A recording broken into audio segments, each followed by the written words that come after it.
Hey everyone, I'm meteorologist Craig Flint. Thanks for being online with us here at yourerie.com for the Weather Academy. Getting down to the end of the school year, so that means we will also be wrapping things up here in the next couple weeks. We're still going to go for another couple weeks. So let's talk and discuss about what we're going over today. And this one's a fun topic. Now, there are literally millions of sayings and folklore about the weather. So we decided, well, let's give this a shot. Let's see if we can look into some of these and see if we can debunk a few that you heard. So we've kind of taken the most common ones, and we'll go through and let you know if they're true or false. So first of all, we got to define it, right? So what is weather folklore? Well, it's an early way. When I say early way, I mean, hundreds of years ago for farmers, before technology and satellite and radar. An early way of weather forecasting by looking to nature for clues. And it's usually expressed as kind of a witty rhyme or some sort of catchy phrase, and we're going to kind of delve into a few of those today. Obviously, some are more common than others.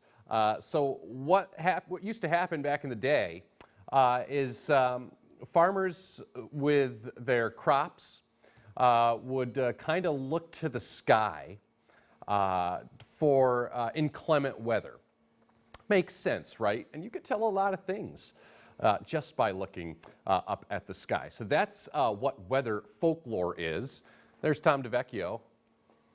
Wave. Oh, just saying hello. He's working on our new crawl system. So he's busy. Anyway, let's continue on here.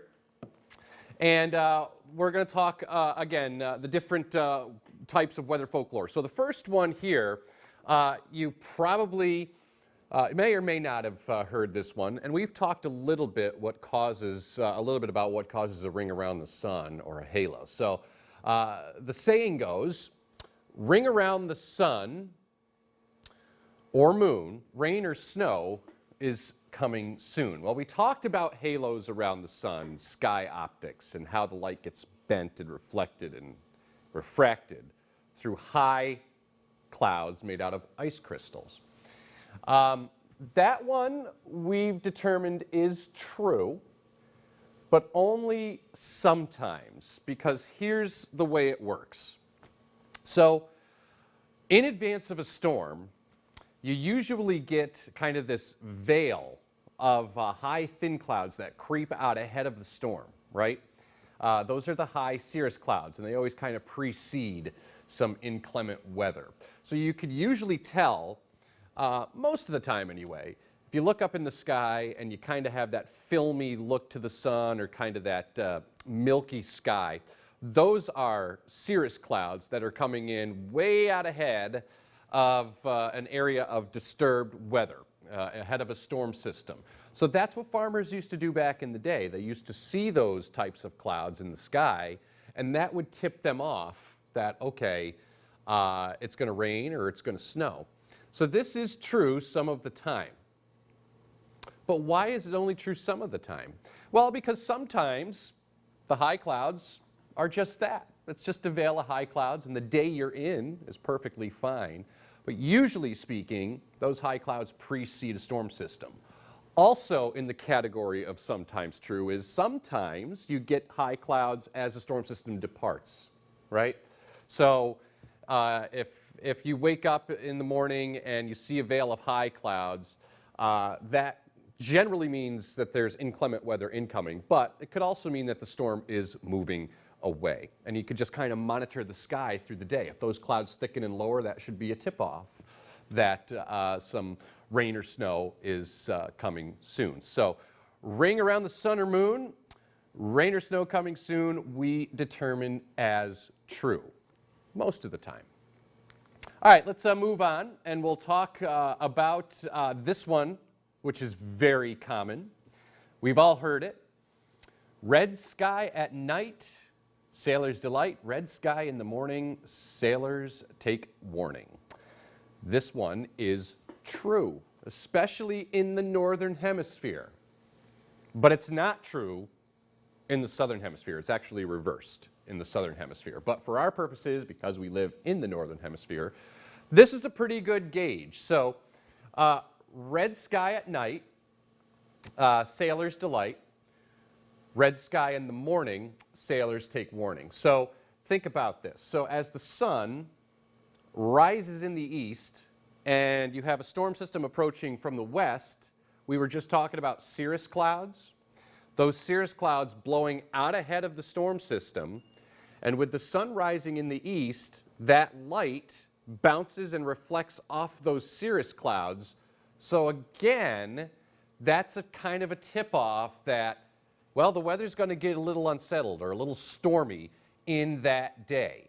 And then the opposite is true at night. So when the sun sets in the west and the storms are moving away, the sunlight reflects off the clouds that are moving away, right? So that means the weather's leaving.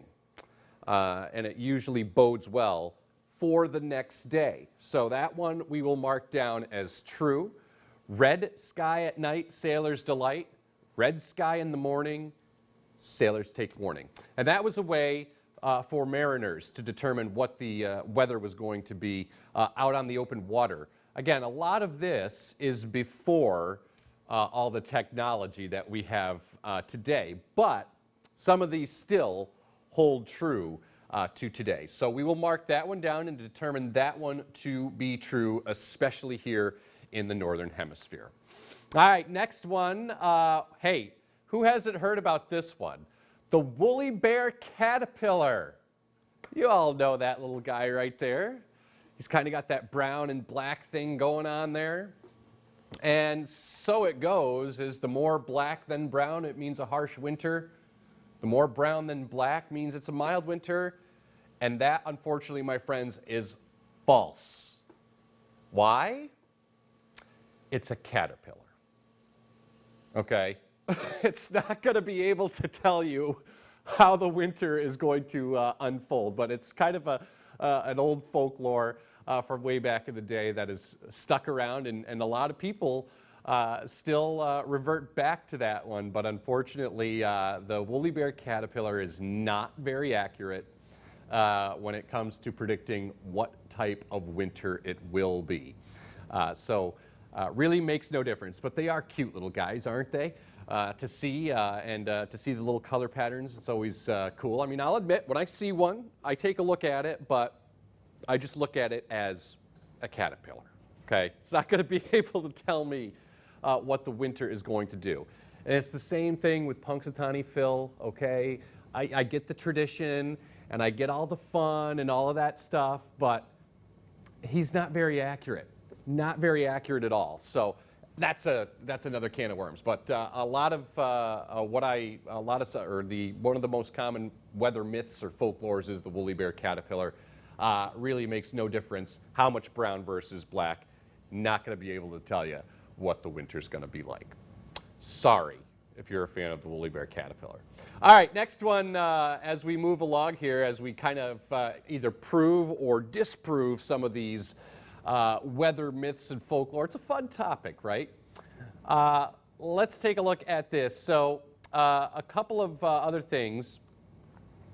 Other weather folklore, heat lightning, true or false? Well, if you watched us along, you know that we've determined that one to be false because it's not caused by heat. Now, and I think that's one of the misnomers of heat lightning. And those really hot, steamy, sultry nights in the summer, a lot of people think, well, that's heat lightning. It's not caused by the heat at all. It's a distant thunderstorm, and you're actually seeing what you're actually seeing when you see quote-unquote heat lightning is the top of a thunderstorm cloud, and sometimes those thunderstorm clouds could go 30, 40,000 feet high. And you can see lightning, especially at night, up to 75 miles away from a storm. However, you can only hear the thunder up to about 10 miles away because the speed of light travels faster than the speed of sound. The speed of sound kind of gets absorbed and washed away as it perturbates away from the thunderstorm. So heat lightning is not real. It is false. There is no such thing.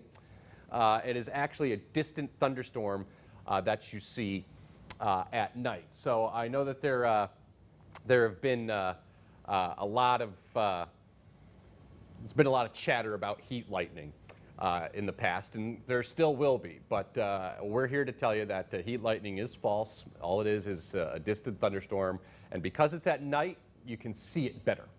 And you can, again, see that lightning 75 miles away. That's pretty far. And the reason you don't hear that thunder is because, like I just said, the speed of sound is slower.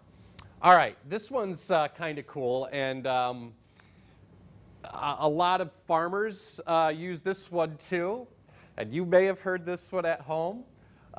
Just some other weather folklore for you. If cows lay down, rain is approaching.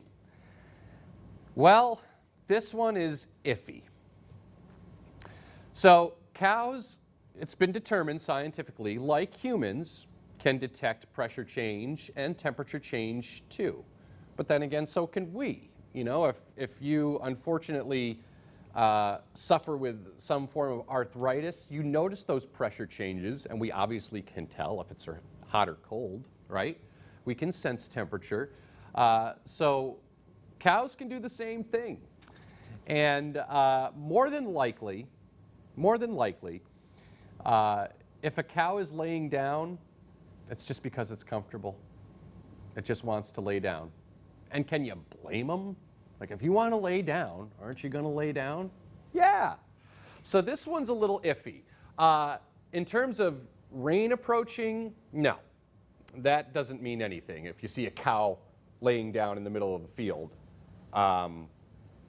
the only thing that cow is doing is resting. It's comfortable. And I actually looked into this a couple years back at a previous television station I worked at. And I actually went to Cornell University in the Finger Lakes, and we discussed this with people who study the behavior of animals when it comes to the weather. Now, yeah, like I said, animals can sense things, right? They can sense temperature, they can sense temperature change, or pressure change rather. But whether or not they're going to tell you if it's going to rain or not, no, that's not true at all. So if a cow's laying down, if you see a cow laying down in the middle of a field, it's because it wants to lay down, okay? But there was some study a couple years back too, because the ground retains heat a little more. When a cow lays down, it might be cold because the heat, it'll actually keep the belly of the cow warm. On hot days, you might see them standing up. But anyway, kind of a long-winded explanation there. If you see cows laying down, doesn't mean it's going to rain. It just means the cow's tired and wants to take a rest. All right, next up here. Want to talk about this one real quick because this is important, and I hear this very often. While the tornadoes can avoid hills and mountains, that is so false. So false. Don't be misled by that, okay? Tornadoes do not avoid mountains. There have been plenty of twisters that have been documented going up and down hills and mountains like they're nothing. Now, what the mountains will do is it can kind of disrupt the movement of these twisters because tornadoes like to take the path of least resistance, okay? So if there's something in the way, it's going to want to try and go around it. But that's not the case all the time. So really, the myth that tornadoes avoid hills and mountains is very, very false. Tornadoes can happen anywhere. Now, granted, they're more likely out in the plain states because of other weather conditions and the geography. It's very flat out there, so there's nothing to kind of hinder their movement. There's nothing in their way. Again, path of least resistance. But tornadoes can happen anywhere, at any time. Obviously, there are more likely times than others.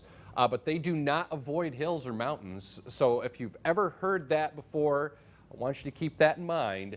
It's false. That is not true. Tornadoes have been documented plenty of times going up and over mountains like they're nothing. Now it does, like I said, disrupt their movement a little bit, but that myth, tornadoes avoid hills and mountains, is false. So we just kind of dived into a couple of them today. There are literally hundreds and hundreds and hundreds and hundreds of weather myths and folklore. And it's pretty interesting stuff to see, too, and read about as to why. Now, maybe back in the day it helped, like with the ring around the moon sort of thing. And some of those still spill over to today. Some of them are still kind of true. But obviously, with the help of technology and satellite and radar, we have a much better kind of handle on what's coming down the road, or at least we try to have a much better handle. But sometimes, you know the saying, you don't outdo an original. Sometimes those old weather tricks do work. However, some of them are not true. Okay, so we just wanted to kind of dive in. I thought that would kind of be cool to discuss, take a look at those different myths and kind of prove or disprove some of them. So I hope that we were able to clear some of that up for you today. All right, don't forget, if you have any weather questions, you can email us at weather@wjettv.com. And as we head towards the summer, hopefully you've been inspired maybe to learn a little bit about weather or whatever you're interested in. And I encourage you to take the summer to try and find out more about whatever it is that interests you. And then who knows, maybe someday you can turn it into a job where you get paid. And if you do that, you'll never work a day in your life. Trust me. So weather@wjettv.com. Send us your weather questions. We look forward to hearing from you. That's going to do it for today. Thanks for being on here on the Big Fancy YourErie.com, and we'll see you next time. Take care.